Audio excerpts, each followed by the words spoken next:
This Sunday in the Gospel reading, Jesus lays out the greatest of the commandments, to love God and to love our neighbor. And in the first reading from the book of Exodus, God commands through Moses that they care in a special way for the widow, the orphan, and the alien in their midst. Now, why would God select those populations out? Because in that society of that time, they were the most vulnerable. This fall, we as believers have the opportunity to care for the most vulnerable in our midst as well.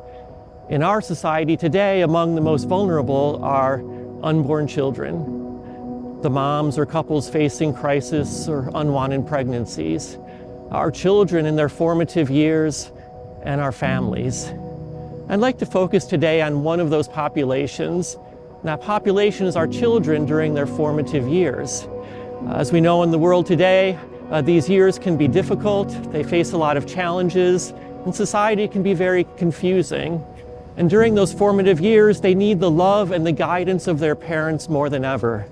And we know as believers that parents have the first, the primary, and the irreplaceable authority over their children in matters of their education, their formation, and their upbringing.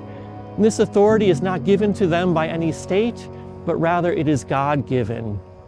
And yet, this fall, if issue 1 passes, this authority will be ripped away from parents and given to other adults, and children's decisions about sexual activity, birth control, how to handle an unwanted pregnancy, even gender transition, will be ripped away from the parents, and other adults who do not love these children as parents will be given the authority over these decisions. We cannot allow this to happen. And so I'm calling on all fellow believers, indeed all men and women of goodwill, to join me in truly loving and caring for the vulnerable in our midst by voting no on issue 1. God bless.